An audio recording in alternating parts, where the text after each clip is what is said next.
Good morning and good afternoon. Welcome to the Bee Formless Flow Driven CEO. Here we are again. We're back in the past and we're in the future, but we're present right now. And I have Tasha Wahl here with me today, all the way from San Diego. And I'm obviously in Melbourne, Australia. Hello, Tasha. How are you? Hey, I'm great. Thank you. It's fun to see, like, how's tomorrow going? You can just tell me what tomorrow's going to be like.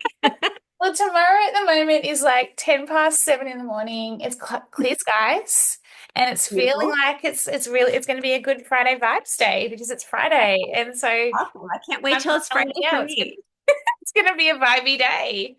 Isn't it bizarre though? Don't you think it's bizarre that we're like you were just talking about your son before when he was here Yeah. in Australia, 19 hours ahead, and you couldn't get your head around it. Nope. I believe that it's tomorrow morning for you, but still, that just feels weird to me. I still have a lot to do today. And I feel like yesterday was like, I don't want to go back to yesterday because I had so much I was doing yesterday. If I have to go through that day again, I'm just like, no, I'm done with that day. It's time to go have it to be Done with the day that I'm still living in. exactly. But we've got so much to chat about and wow, what a woman and obviously your husband as well. Success and just what you're doing and have been doing.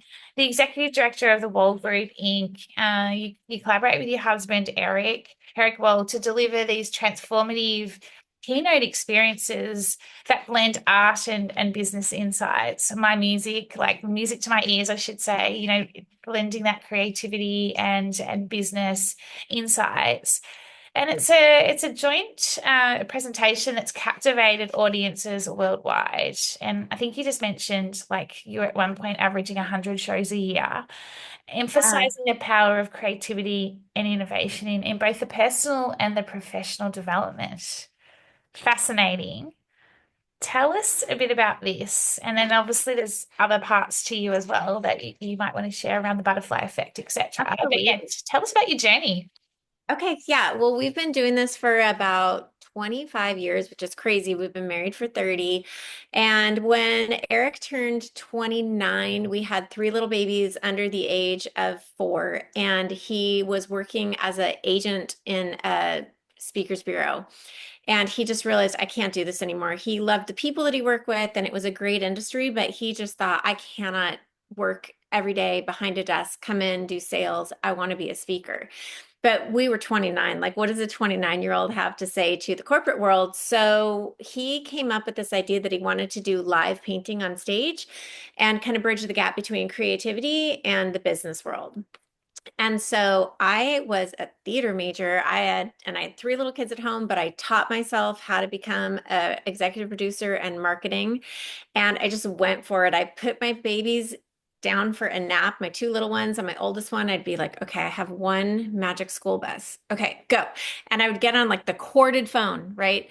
And I just start calling people and saying, hey, I represent this speaker. I used my maiden name, Tasha Moffat, instead of Tasha Wall, because I'm not going to be like, oh, he's my husband. He's Yeah, amazing. yeah, yeah. But I taught myself how to market, but it turns out what I'm really good at is just relationships. Mm. So the biggest thing for me was creating relationships with these clients. And once I did that, and Eric was also, we're both high capacity from the standpoint that we can grind. Like it doesn't bother us to grind. And early on, we were really willing to do that. And so he was rehearsing and rehearsing and rehearsing. And to get a painting, when he first starts doing a painting, it takes him probably 2 hours and he has to get it down to 3 minutes. So it's hundreds of practices before it actually turns into a performance painting. So he would practice and practice and practice. And he got up at 4 in the morning and would do these circles around the streets in our house, just talking out loud to himself, practicing the keynote, and then sometimes going to the church that we went to practice there. And in the meantime, I was trying to build this portfolio of clients that we could go and speak to. So we kind of we had gone from a really comfortable living to saying, all right, I think success at the end of the day is going to be sitting down with our boys and having a meal. Like that would be a successful Oh, day. I We're love all that. pursuing a dream. So Yeah. instead of the white picket fence and the 2.5 kids and the dog and thinking like, oh, we want to retire by this age, we'd rather live with purpose and excitement. And just at the end of the day, all sit down together. And that's our definition of success. So we switched it and we called Eric's parents and we said, listen, we have this crazy idea, but if it doesn't work, can we move in with you? Because we're going to lose everything. And they said, absolutely, because they wanted the grandchildren there with them. And so I think they maybe had their fingers crossed it wasn't going to work, just, so we would move in with them. But between the two of us, it really worked. And we just had this passion to deliver a message that at the time it was really new to mix business and creativity. So you've got the dreamers who are the creatives and the doers who are like the corporate world. And so what we wanted to do is create the dream doers. We wanted to teach how it's the yin and the yang. It's both. You have I to love have both that. a spark and a grind. And it doesn't really work. Like you can be a spark and not get, I know a lot of us know artists that have all the creative ideas, but they don't go anywhere with them. There's just no actually getting their feet on the ground and getting their work out there. And then we know the business people who just are so stuck in the box because this is the way that things have always been done and it's really working. So they just want to continue to do it the same way. But you can't differentiate from the competition.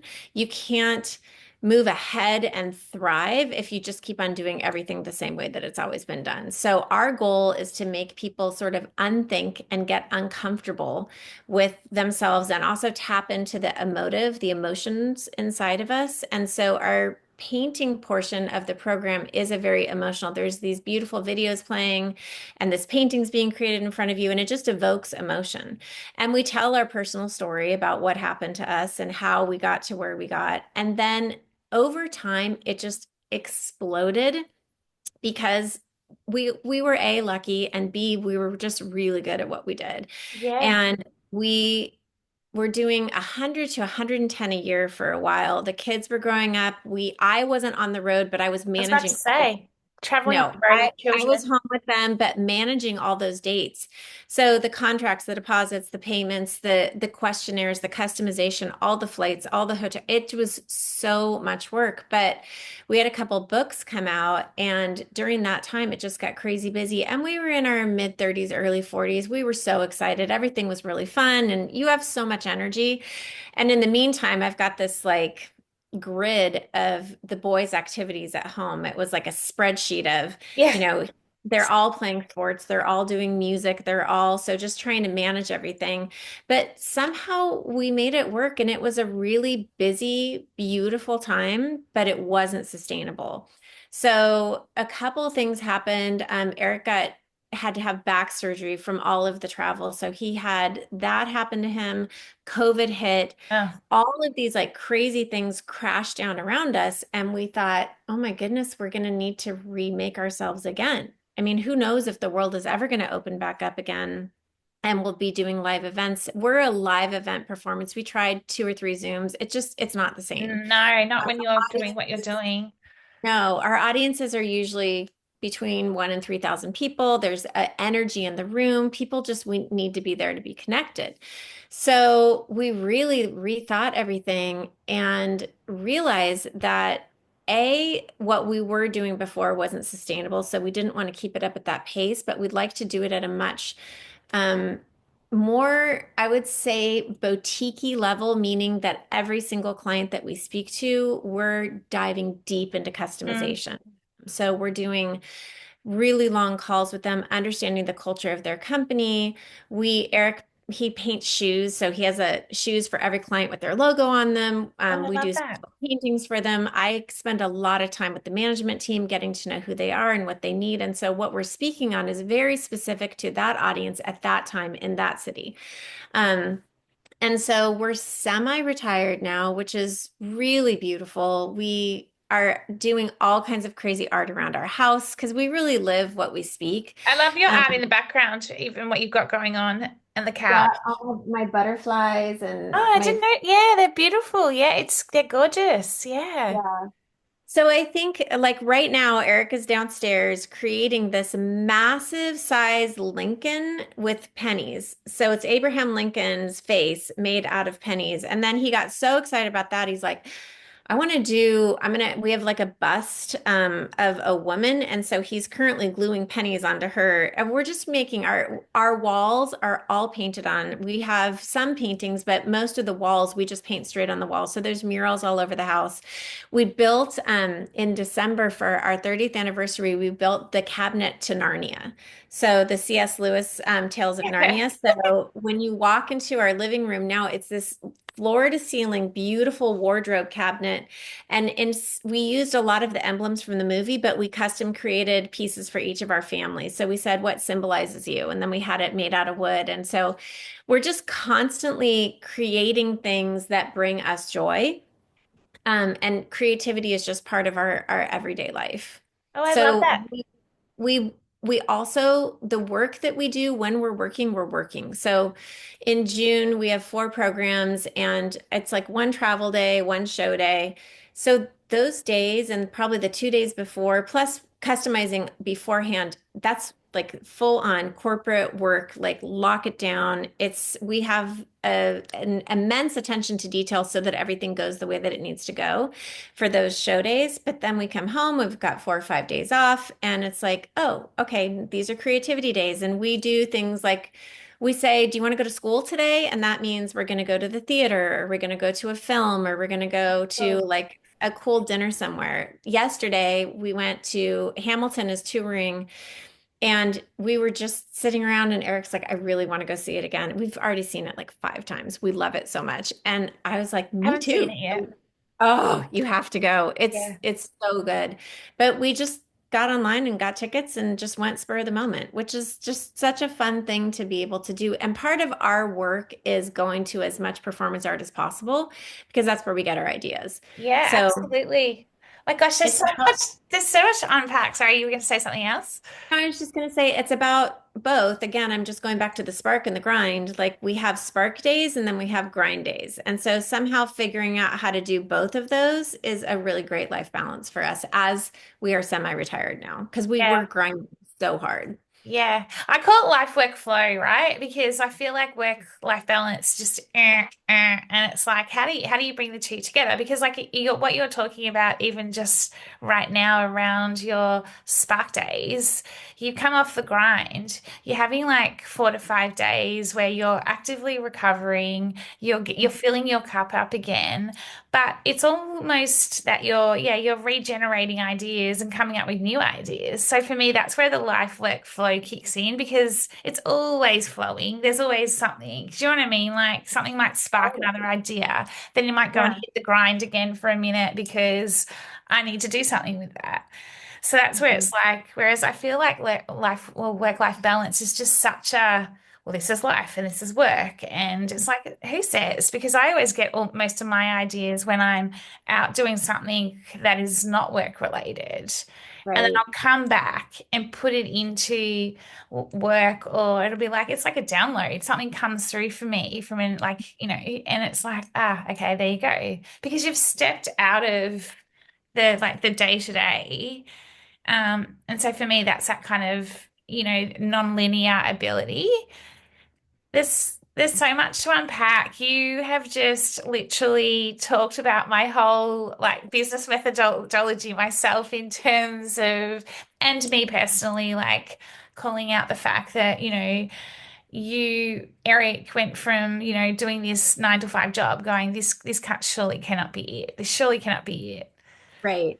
You've just had the 3 children, you're working through, you take this massive risk, you redefine what success looks like, which I absolutely love. And for me, that was one of my biggest moments as well, was it's not a lot about the material parts of life. Yeah, sure, you don't want to be living on the streets or anything, but at the end of the day, what does success truly mean to me? And I loved Right. hearing when you talked around, was having dinner with the children. Like that is what success looks like. But you Yeah. also just backed yourselves in terms of, just taking that calculated risk and and if it didn't work out, well, there was always something else to do. And Yeah. I think in business and life, quite often we get so caught in that, like, that little box where we're too scared or we're too fearful to take the calculated risk. I mean, you must see that a lot with regards to when you're, with your programs and the people that you're talking to and speaking with in terms of they probably, is there many that just don't like the 9 to 5 job and then they have an aha moment with yourselves when they're seeing, what can happen from a personal and professional perspective and how you can find something different? Yeah, absolutely. I think the biggest fear that I find, and I'm sure you do too in your work, is that people are afraid of failure. So it's public failure. People know that you're failing, but I think if you really looked at successful people's lives or what we define as success, I mean, I just know so many people who would say my book was on the bestseller list, but that was the unhappiest 6 months of my life Mm. or all of these things we think we want. So you and I kind of talked a little bit on the pre-call about, you climb up this ladder and you finally get to the top and you're like, crap, this is against the wrong wall. Like I didn't even want to be up here, but I was just climbing. I wasn't thinking about it. Everybody said this is the way to go. And I have found in our experience that the things that we thought we wanted from a world standpoint, from a Western worldview standpoint, like money, like bestseller lists, like I don't know, we're the top speaker in 2023, whatever it is. Those really don't bring happiness. At the end of the day, what brings happiness for us is, first of all, our family, sitting and spending time with our three boys who are now 25, 27, and 29. Like any time that we get with them at all is the highlight for us. We have I call it, it's like a youth hostel right now in our home. Are We they have an also open. living with you? No, our boys have, they're all in one in Hawaii, one in New York currently. He's going to be in San Fran, and then another one in Nashville. But when they came home for COVID, we've always sort of had an open door policy. I always wanted the house that the kids wanted to show up at. So I had a lot of food all the time. We have lots of things for them to do. We have a pool and a jacuzzi when they were little, and we had an indoor soccer room when they were really little. Um, but as they've grown, we've changed it to we have a music room. We have the kitchen is always full of food, and the honestly, like nobody knocks. If you knock, you're like the FedEx man or somebody that doesn't understand the policy here. People just show up. So on any given day, I'll have 3 or 4 20 somethings that are here hanging out with us. Even though our boys are all gone, it's their friends that know that this is a place they can be. And currently we have a 29-year-old living with us that's a really dear friend of my oldest son from college. And we've had lots of kids that have come here and stayed with us just as a launching pad for a couple months before they go. This particular woman was in Florida and she's like, I want to move to California. And so she's living with us and while she decides what part of California to be in. And it's delightful. We love her. And we've got a ton of kids at UCSD that are in med school that come over on a regular basis to study. We wanted to have a space where you could come in, be accepted, have a conversation, talk about what's going on, and feel heard and loved, regardless of your political worldviews or your economic status or your background. It doesn't matter. And so, one of the things that brings us joy is just being with people. So at the end of the day, my real work, honestly, is being in this house and just being available for whoever shows up. That's what I love to do. My work allows me to do that. The speaking pays the bills and allows us to do this thing that we love. It allows us this spark days are paid for by the grind days, I love right? And so it's like, I don't even know if I feel like it's work. I just feel like it's grinding and then there's sparking and then there's grinding and there's sparking. But like you said in the beginning, it's a flow. And some months it's like tons of grind and other months it'll be mostly spark. But it's just finding the flow and not feeling, I think a lot of people get stuck in this, it's this 9 to 5 job. And you were asking me, what are they afraid of? Like, why don't they change? There's the fear of what's going to happen, but you have to redefine yeah. what you want in the end, not to be, again, that like white picket fence and the children and the dog and the house. It has to be something different that has nothing to do with material things. It has to be something that lives inside you. And you can work a job that you don't love as long as you look at it as, oh, this is just funding what I do love. Yeah, absolutely. Gosh, you talk a lot about, I feel like we're at a tipping point, right? And even the word work, I have moments, I don't know about you, but like as someone who likes to, well, creativity, and I want to ask you if you believe creativity can come from anywhere, and I'll come to that in a second. But like even some of the language we're using now and still, it just feels for me like it's out of body. It's like it doesn't it's not right anymore because it's just like even work, the word work, it feels very worky, whereas something like, grind or, like I mean, we'll always have to use the word work, right? But it's just how you reshape it. It's like how you Yeah. shape it, how you reshape it. You talked a lot about I call it unlearning. So, where you have this ability to reimagine and create. So it's kind of that old form, which is the my formless piece in terms of going from that fixed form or that form that you thought or you once resonated with, but you no longer do. And so then how do you get into this, kind of creative reimagining and shaping? It Right. feels like we're on a global scale at a real tipping point with that in general. But like you say, it's like, and the big part of that is then what does success look like going forward? Because you've created a life, you and your husband, where you have this flexibility and freedom. And sure, you still work hard when you need to, but you've got this freedom and flexibility to do what you love, and it all comes together as part of what you love. That Yeah. for me is truly what the future of work should look like in terms of Right. everyone should be living their full purpose and feeling it from within, intrinsically motivated. And Mhm. so that takes me to my question around, do you think that creativity is in all of us? Like it can come from anywhere? I mean, obviously there's like people like Eric, but like, do you think like, because in the world I was in previously, we had a creative department. And so the ideas always had to come from the creative department, and sure, other people could, but it used to just, and I'm probably going to get, if people, well, people will listen to this, but it used to drive me crazy because I was like, why can't we put all these different people Right. in together Right. yeah. We're all intrinsically creative. I just think we do a kind of a question from the stage where Eric does this painting and then he says, "Who here can draw?" And you get barely, I mean, he's going to pull you up on stage and make you draw. So no one wants to raise their hand and say they can draw. It's a room of 2,000 people and maybe five people raise their hands. And he's like, that's pretty normal. Like I historically get 1% of people that would be willing to raise their hand and say they can in fact draw. But let me ask you a question. If I asked a room of high school kids who here can draw, I'd maybe get 25% of those kids that would say, yeah, I can draw. But if you went down to your local preschool, anywhere in the world, it doesn't matter where, and you said, who can draw? They're going to be like they're so excited to say they all can draw.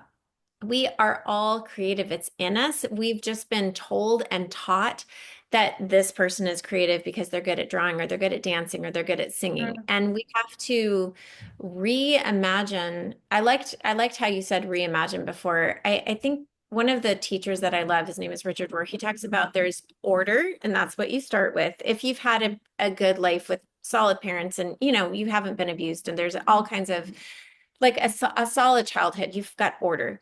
And then somewhere along the way, it stops working for you and it gets dumped out like this perfect mm, box of blocks gets dumped out all over the floor.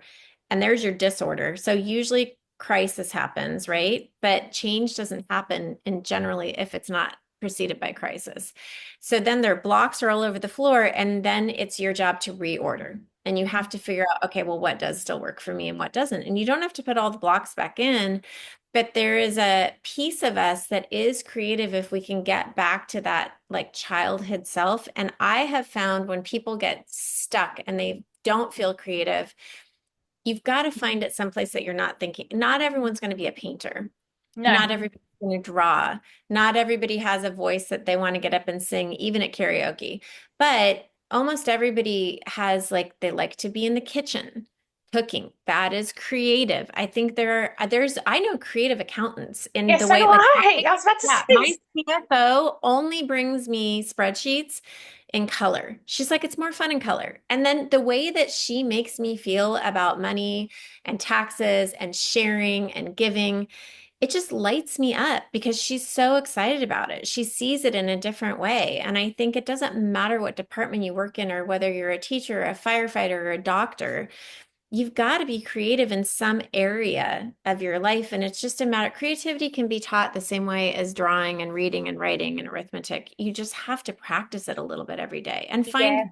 it is that you love. Yeah, absolutely.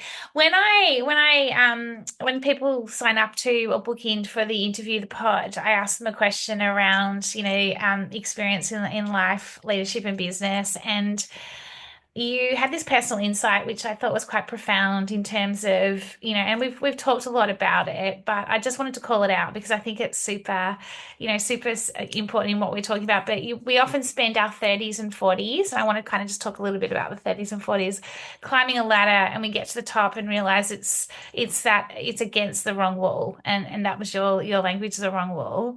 When we redefine success, contentment and gratitude of the fruit of our labor. It really is about that contentment and gratitude, isn't it? It really is. I think we all spend so much time looking and striving for this life that we imagined instead of being so grateful for the beautiful life we already have. And I think I've tried to really switch from a scarcity mindset, which is very common in Western civilization. And even in our schools, right? If I win, then you don't. So I win at the expense of you. But I feel like in an abundance mindset, we can both win. Like I win and you win, and that's okay. There's enough for all of us. And so when I'm worried about not having enough money or comparing myself to someone who I think is more successful than I am, I'm basing this on a scarcity mindset. Like they have more than I do, or I have less than they do. And so I can become unhappy. I mean, comparison is the thief of joy. So if I can recognize, like, what do I have? Then, oh, actually, I have this and this and this. What am I grateful for? Oh, gosh, I'm grateful for these things. Not what isn't working, but what is working. Mm, Oh, like say that you're having a hard time with one of your kids, but what is working with them? So mm. focusing on those things, and then it's just rewriting the narrative in your mind to recognize that the world is really a world of abundance and I have enough to share. I might not have as much as this person, but I have enough to share a little bit. It's like the gift of 10%. If I have $100, I want to give $10 away to someone who needs it more than I do. I still get $90. That's so much Exactly. money. But Exactly. so Yeah. we give 10% of everything that we make away. And that's a really important practice for me because it's a gratitude thing and to realize that I have 90% still, and I can certainly use 10% to give somebody something that they wouldn't otherwise have. It's also just paying it forward in my mind. And I think when you come from a place of lack, that's where you get stuck. And that's where you are in living in that linear, rigid world. And you lose your creativity in my mind. Because you're just constantly, like you say, you're comparing, you're like, it's like that woe me, it's kind of that victim, like nothing's going to work for me. It's like the lights go off in terms of when it comes to sparking and creativity Absolutely. because you're Yeah. not you're not looking within and you're not kind of connecting within. You're too busy worrying about everything else that's going on externally, and Mhm. that's not where it comes from. No, you're talking about fear too. I mean, a lot of times in fear, it's flight or fright. And in either of those things, there's no movement. You're frozen, right? You're either running like crazy or you're frozen. And when you start being worried about what you have and holding on to what you have, you're frozen. Your hands are like locked tight on it and they have to be open to find creativity. You've got to let go of that fear. But it comes naturally to so many of us because it's what we were taught all along. Yeah, Protect, absolutely. protect. And I Absolutely. think changing, that's again something that I had to order, disorder, reorder. I had to reorder the protection piece. I'm like, what for what? What am I protecting it for? Yeah, It's absolutely. not worth it. Absolutely. So what's next for you and Eric? You're obviously semi-retired. Like, Mhm. are you the type of people that clearly you are, you're constantly coming up with new ideas and creativity? Like, are you winding down, or are you exploring different, like what's next for you two? That's such a great question. And if you had asked me that well, okay, not during COVID, but probably before COVID, absolutely. And even the first year after COVID, because I still had this like tight grip on planning ahead. I had all these plans and I had like, this is my decade plan. And to get there, I have to have this done by then and this. And I love to check stuff off a list. Like I'm a get stuff done girl. I So, absolutely love it. I just do. I thrive on that kind of thing. But something new has happened in my soul lately where I'm hmm. settling into, I don't know. I don't know what's next. And you know what? That's totally fine. And I can't even believe I'm saying that because No, normally I get that it. would have freaked me out before. And I think I know what I'm going to do today. I know what today holds, but I have spent so much of my life worrying about the future, planning for the future, preparing for things. There's a time and a place for that, certainly. And I'm definitely not saying, oh, just be whatever you feel like doing every day. I have a structure to the freedom, but I have totally surrendered to, I don't know. I don't know if we're gonna speak for 2 more years or 10 more years. I don't know. Part of it is for me, is the advent of AI and the law of singularity and what is potentially happening in the world. Politically, it's a little crazy. No matter what side you're on, it's Yeah, it's divisive. crazy. But I think more than politically, and particularly in the United States, it's kind of a crazy time. But I also just the advent of artificial intelligence. I just think our world is going to be so significantly different in 5 years from now. And I don't know what I'm not going to be able to do then. And I want to do it now. So I want to travel now. I want to be with people in person now. I don't know. I mean, I could be afraid of it because there's a lot of things that are super scary, but I feel like that doesn't do me any good. So what's next for me, honestly, is living in the present moment, being fully present Yeah, that's every so good. day. And I'm like, that is not easy for me. I have to check in No. with myself all the time because that's not the way that I was taught to do life. But I tell you what, on the days that I can do it or the hours that I can do it, because sometimes I'm like, okay, how about this hour I'm present? Okay, that'd be great. I'm so much more content, and there's some weird space-time continuum where everything slows down, and I'm just so appreciating the moment.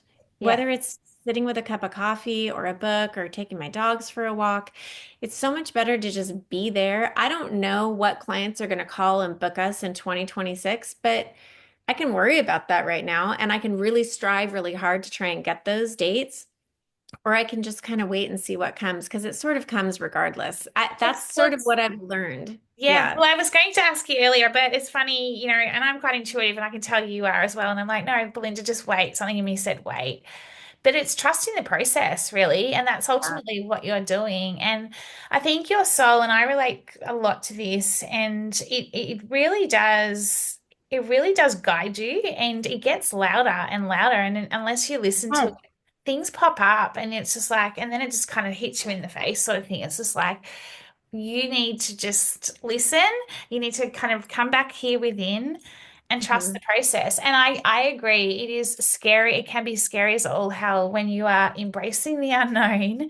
But if Mhm. you've got the courage and you've got the ability to be open-minded and curious, which is ultimately what you're doing at the moment, Mhm. you can't. There's that, like what I'm realizing more and more, and this is my whole formless piece, is that that there's so much we do not have control over, and it's like you're talking about. The more you hold on, the more you are attached to an outcome. Like it just happens quite often in a way that you can't control it. So the more we can be present, the more we can just sit with the uncomfortable, what comes up when you're just sitting in being present, but also what comes up in terms of, there's my next step forward, or this is what I should be doing. I think that's the beauty in what you're talking about right now. And Right. that's when your new form comes. That's when that new shape or that new form of you, or the next iteration of who you are in life and work or whatever, it comes from that space and place. It can't come from when you're like, trying to control everything. It just doesn't happen that way. I have found that too. The older I get, the more if you surrender the outcome and you really just are enjoying the journey, life is so much more pleasant and it's kind of going to go the way it's going to go no matter what. I don't know. I have too many friends, and I'm sure you do too, that have had a car accident, cancer, death of a parent, a sickness of a child, a divorce. There's so many things that I can be worried that might happen, but I'm taking away from the beauty of today. And to your point, the soul speaks, or love or God or whatever we all, choose Yes. to call it. There's something, unless you're quiet, you can't hear that still small voice that's speaking to you. And I truly believe it's in all of us, but we're not quiet enough, especially with our phones. It's the second we have a minute, we're scrolling or shopping or doing No. something. We need to entertain ourselves, but sitting in the quiet is probably the most difficult thing I've ever done. But that's where I've learned the most about myself too. Yeah, it's. I have one more question before I let you go, but it is interesting you talk about sitting in that quiet. When I was starting on my journey a few years ago after my burnout, the sitting in that quiet, it was just, it was the most uncomfortable. Like it was like Oh, I was just yes. like I couldn't like I was just It's like crawling getting out of your out of this. It was, skin.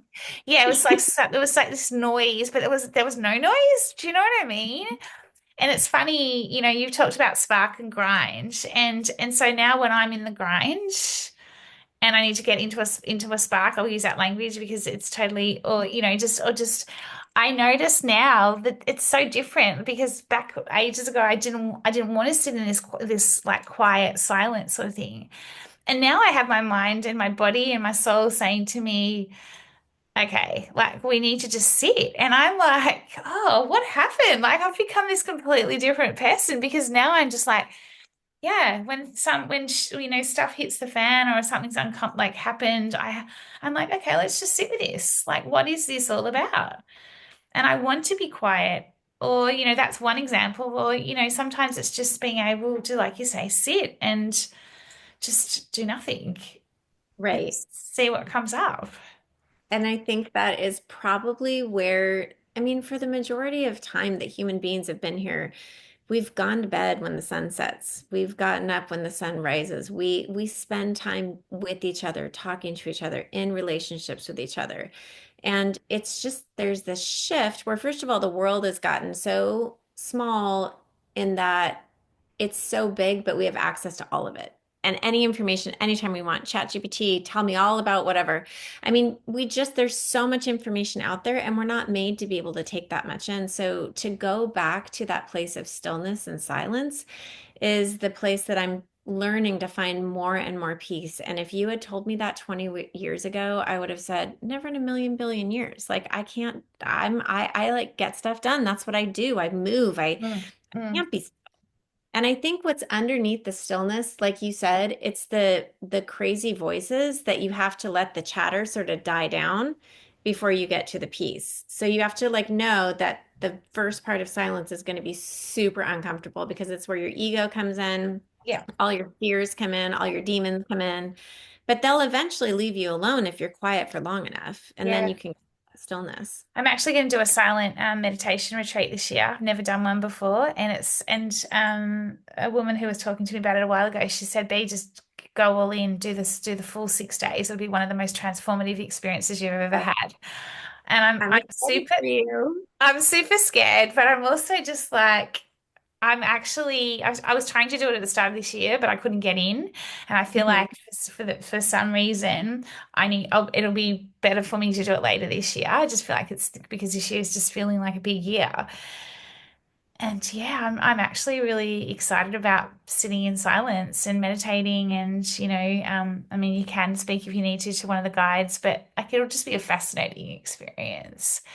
You should be scared because it's crazy. And I love that you're scared because you are reverent. You understand this is going to be transformative for you. And I think it's going to be an incredible experience, but sometimes we need time to prepare our hearts for that. That's a big I think step. so. That's a Yeah. long silent retreat. So I think that's super exciting that you're doing it. I did a vision quest. Oh, So it's 10 days off the grid and 4 days solo by yourself in nature with no food. So it's a water and a tarp and your journal and a sleeping bag. That's it for 4 days.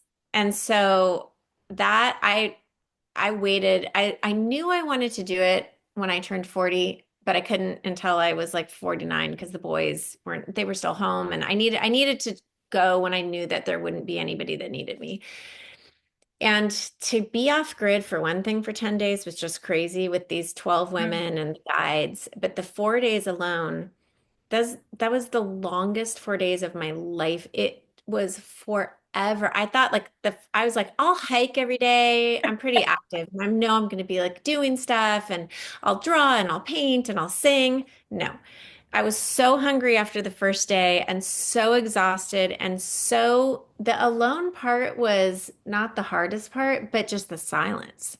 yeah. And so by the fourth day, you're supposed to stay up that whole night and ask for a vision. It's a Native American tradition. And I remember being like, I have trained for a year for this. I read every book. I did all of the workshops because I do stuff, like just give me the steps. I did all of it. And I'm like, what is the message that I'm supposed to like get from all this? And I got nothing, nothing, nothing, nothing. And I'm waiting and I'm like, if I worked this hard and then I finally got still enough, and right as I was just about to give up, this like it wasn't audible. I've never had that before, but this like very strong feeling and like that quiet voice said, I never asked you to do this. You did this for you. You're enough. Stop trying so hard. That's all I Oh, want to do now. Just beautiful. be yourself. Just be present with me. That's all I want for you. And I was like, oh. It's true though. But then you come back home and you have to integrate that into your life. So that my vision quest was in 2018, right before COVID. And it's taken me really up until the last 2 years to understand what that actually meant and how to really do it. Mm. But I think your silent retreat is going to give you something as profound as that because you have to get that still and slow to be able to hear the Yeah, wisdom. yeah, I'm definitely still on the stillness journey. Takes me to Yeah. my final question. Oh my goodness, like like that just has blown my mind. But yeah, it's funny how these conversations go and flow in this in the pod. But it kind of actually, yeah. My last question to you is, what would you say to the generation? The younger generation? Like, what would be your advice? I won't say Mhm. life advice, and I won't say career or work advice. What would be your advice to the younger generation? People that are, coming out of school, 20s, in their 20s, Mhm. 30s, 40s, doesn't really matter. Yeah. Yeah. They're over all the time. I would say what I try and tell them is you're enough. You're just enough. Don't worry about the things that you're worried about. I think that it seems to be that this upcoming generation, so I'm going to say in their 20s, because those are the kids that I'm around the most. Yes. They seem to want to have a plan, like all of their eggs in a basket or everything lined up in a row before they're ready to make this next step. And I think that I would say to them, there's no such thing as a straight river. Time isn't linear. It doesn't matter. All these little things that you think matter. Like I'm in a job. The most common thing I hear is I'm in a job that I thought I was going to like and I don't love it. It's not like bringing me purpose. And I remind them your purpose isn't who you are. You can find purpose in your work by being the best version of you. And if you don't like it, you can change, get a different job. Like, Totally. but like find whatever it is. I think kind of what I had said before about grind to be able to spark. And Yeah. so I would tell them, like, you're not always going to love your work. There's parts about our work that are really difficult. When we have a 5 hour delay and it's like 2 in the morning and I'm trying to fly to the next city to get to the next event, that is not fun for me. I don't love booking flights. I don't love the travel piece of it. there's a lot that's like it's just uncomfy, but that is just part of the Part of it. deal to get to the happy. So I think what I would say to everybody, no matter what age you are, is this too shall pass. Whether you're super happy, don't cling to it because it's gonna pass. And whether you're really sad and something's really tough is going on, this too will also pass. I think that is truly one of my mantras. I feel like just when really hard things happen, it's like the first day, it feels like a kick in the stomach. The second day, you're feeling tired and exhausted, and your body's having a hard time holding the emotion. By the third day, you're kind of used to it. And by the fourth day, you're like, ugh, well, okay. Like we're going to be able to move on. And same thing with joy. I mean, I think people's, I don't know, they say their wedding day or their graduation day Mm. or the day they had their children or I don't know, some, beautiful event, but you can't hold on to it. You just can't. It eventually passes. You can't be in the double sunrise in love with somebody for your whole life. You're going to fall in and out of love. And every marriage, I think the marriage ends multiple times. It's just a matter of if you're going to decide to reimagine it and go to the next Yeah, stage I of love that. that. I And love some that. people choose to walk away and some people don't. So I think my advice to everybody in any stage is we're all evolving human beings. This too shall pass. So like go on the journey, stay on the ride and see what's going to happen. Oh, I love that. Go on the journeys down the road and see what happens. I'm a big believer in that myself. Gosh, I've reshaped, reinventing, here I am, 48 this year, and I'm like, okay, you know, like I'm not the person I was a year ago. I'm not the person I was 2 years ago. How do we Yeah. find out more about yourself and Eric, Tasha, and also, yeah, more about you as well, and just all your profound, wise words? Thank you. You can check out our websites. Just Google us, and it's our website is theartofvision.com. The butterfly effect, which we didn't have very much time to talk about, but that's a philanthropy that we do. It's butterflyeffectbethe.change.com, and I don't know, you'll find us. You can find our books and anything that you want to just by Googling or just chat GPT. It'll tell you Yeah, everything. ChatGPT. I feel like we'll get on in time for another pod around the butterfly effect because I would love to chat more Sure, about that. yeah. Well, let's do it after your silent retreat because I want to hear how it goes. Yeah, totally, totally. Well, thank you, and have a lovely rest of the day, and Thank great to connect you. with you. Thanks. Happy tomorrow. Thank Happy yesterday. Thank you.